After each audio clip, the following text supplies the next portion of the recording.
Bonjour, aujourd'hui je vais aborder une autre facette du ciblage. Oui. On l'appelle, c'est un article là, en anglais que j'ai traduit. Surveillance neurale à distance. Ce qu'en anglais ils appellent remote neural monitoring.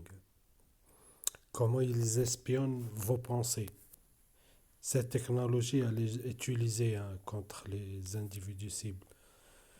Combien de fois avez-vous avez-vous eu des pensées que vous n'avez jamais voulu partager avec qui que ce soit et avez été constamment inquiet à l'idée que quelqu'un découvre ses pensées? Nous avons tous traversé ce processus et les technologies nouvelles et améliorées mises au point dans le monde censément pour lutter contre la criminalité, soi-disant, et le terrorisme, et empiéter par inadvertance sur notre vie privée, devrait probablement nous mettre tous au bord de la paranoïa. Ces technologies sont financées par des gouvernements au plus haut niveau et certains pays, des pays concernés comprennent les États-Unis, Royaume-Uni, l'Espagne, l'Allemagne et la France. Récemment, l'infâme National Security Agency, NSA, des États-Unis a mis au point une méthode très efficace pour contrôler le cerveau humain. Cette technologie, appelée surveillance neurale à distance, RNM, Remote Neural Monitoring, devrait révolutionner la détection et les enquêtes sur les délits.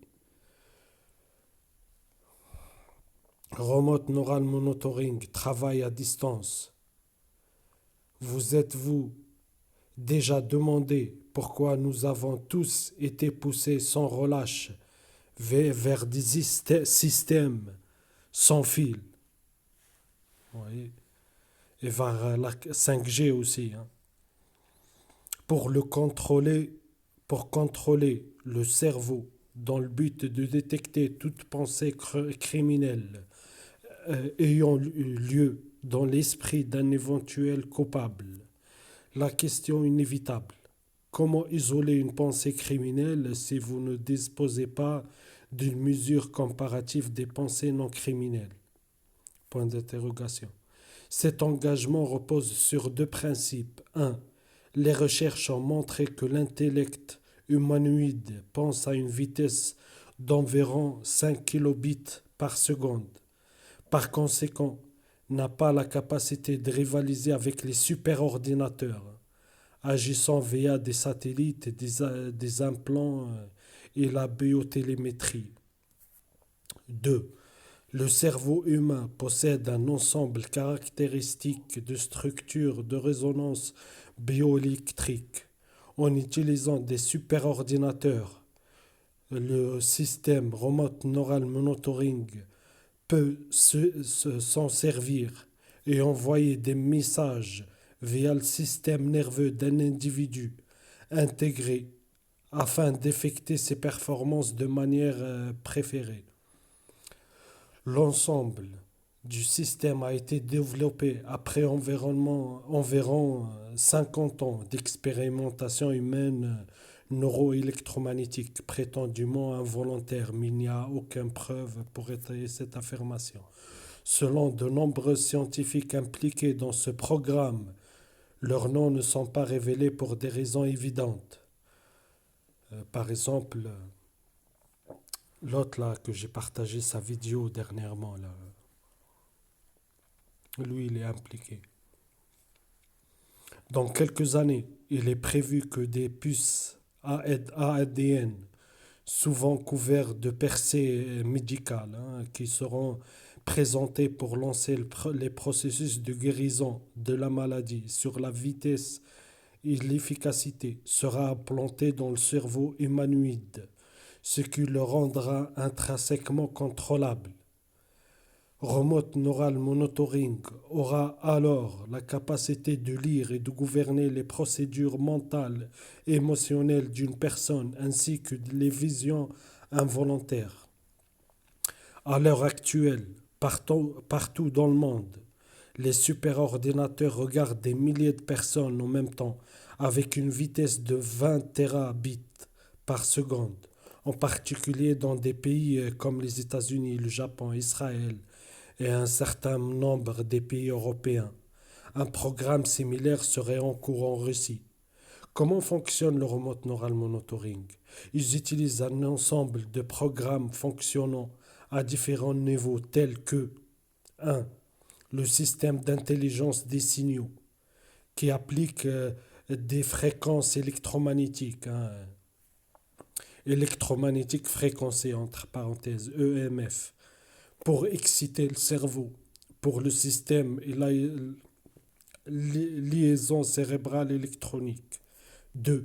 Le système de stimulation cérébrale qui a été prévu comme intelligence d'émission de particules, ce qui signifie recevoir des informations provenant d'ondes électromagnétiques créées involontairement dans l'environnement. Cependant, il n'est pas lié à la radioactivité ou à la détonation nucléaire. 3. Les machines d'enregistrement qui ont un équipement électronique pour examiner de loin l'action électrique des êtres humains. Cette cartographie cérébrale générée par ordinateur peut toujours enregistrer tous les événements électriques dans le cerveau. 4. Le système d'aide à l'enregistrement. Déchiffrer les cartes cérébrales individuelles à des fins de sécurité, soi-disant fins de sécurité. C'est ça, oui. Je continue. La technologie sous-jacente de ce système prend en considération que l'activité électrique dans le centre de la parole du cerveau peut être traduite dans les pensées verbales du sujet.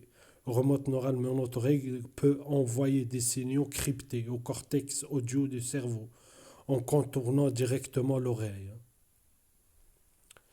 Cet encodage aide à détecter les communications audio et peut également effectuer une cartographie électrique de l'activité du cerveau à partir du centre visuel, ce qui est réalisé en évitant les yeux, hein, les nerfs optiques, projetant par conséquent des images dans l'esprit du sujet sur un écran vidéo.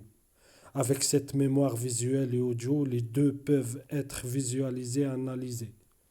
Les machines impliquées peuvent, à distance et de manière non invasive, détecter des informations en décodant numériquement les potentiels évoqués à 30 à 50 Hz, 5 mégaoctets, mégawatts d'émissions électromagnétiques du cerveau.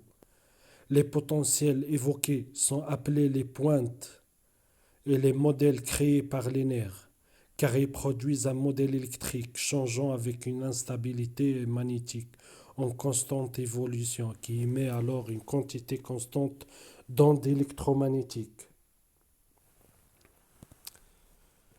La partie intéressante à ce sujet, c'est que l'ensemble de l'exercice est effectué sans aucun contact physique sur le sujet.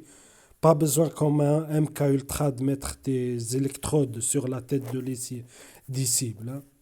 On le fait à travers les murs, à des grandes distances, hein, à travers les murs, à travers... Bref. Parce que les ondes électromagnétiques, elles traversent tout, hein. Les émissions de CEM peuvent être décodées dans la pensée actuelle et la perception audiovisuelle au gré du sujet. Ils envoient des ciphères complexes et des signaux d'impulsion électromagnétique pour activer les potentiels évoqués à l'intérieur du cerveau, générant ainsi une entrée sonore et visuelle dans le circuit neuronal. Avec ces réseaux de communication vocale et auditif et visuel, Remote Neural Monitoring permet une connexion audiovisuelle complète d'esprit à esprit. Vous voyez, cerveau-cerveau, hein, interface cerveau-cerveau, ou une association d'esprit à ordinateur, vous voyez, cerveau-ordinateur. Le mécanisme doit décrypter la fréquence de résonance de chaque site spécifique pour moduler l'entrée d'informations à cet emplacement spécifique du cerveau. De plus, Remote Neural Monitoring peut détecter l'audio via des micro-ondes et propose la diffusion des directives précises dans le subconscient, produisant des troubles visuels, des illusions et l'installation de mots et de nombres dans le cerveau par les ondes de rayonnement. Ainsi, toutes les récompenses données pour retracer les activités illégales de trahison, les défenseurs des droits de l'homme et les scientifiques signalent de nombreuses alarmes et dangers. Les agences des droits de l'homme dans le monde entier ont critiqué le système comme un affront aux droits humains fondamentaux parce qu'il viole la vie privée et la dignité des considérations et des événements de la vie. Plusieurs pays s'y sont opposés et voient une atteinte à leurs droits humains et civils, parallèlement à d'autres préoccupations biologiques exprimées par les scientifiques. Le remote neural monitoring reste une technologie controversée qui est utilisée dans de nombreux pays pour le maintien de sa surveillance de la sécurité, mais aussi sur des expérimentations et tortures. Les références. 1. Robert C. Gunn, Harbour, Michigan, psychologue clinicien de la NSA, actuel inculpé pour violation des droits humains et constitutionnels de mind control. Extrait du passage de l'affidavit de l'acte d'accusation. De documents déclassifiés par la NSA du projet MKUltra. Brevet RG Malek, numéro 3951134. Appareil, j'ouvre les guillemets, appareil, méthode de surveillance et de modulation à distance des ondes cérébrales, je ferme les guillemets, accordé par l'USPTO le 20 avril 1976. Vous voyez, tout ça, c'est ancien. Il n'y a rien de nouveau, en fait. Voilà. C'est un petit article parce que dans beaucoup de mes vidéos des lanceurs d'alerte, j'ai beaucoup parlé de remote neural monitoring. Mais cette fois, il faut que je partage cet article, cette petite vidéo qui servira de référence pour les prochaines vidéos. Bref, voilà, je mettrai l'article en anglais, voilà. Là, je l'ai traduit, mais c'est l'original, le voilà. Remote Neural Monitoring. Vous voyez, l'article original en anglais. Ça, c'est une des technologies qui est utilisée, vous voyez. Maintenant, MKUltra se fait à distance. Vous voyez. À distance, dans l'air, à l'air libre, dans les lieux d'habitation et partout où elle va, la cible. Elle est surveillée oralement à distance et torturée et harcelée pour provoquer des réactions synaptiques dans le cerveau de la cible et qui seront analysées, enregistrées, tout, vérifiées en faisant toujours la même chose. Vous voyez, bref. Je vous envoie à la vidéo sur l'ex-DOD, Brian Tout. Vous voyez, parce que ça, c'est juste une partie. Une partie de ce programme. Remote Neural Monitoring. Surveillance neurale à distance. Super ordinateur conscient. Et la super intelligence artificielle.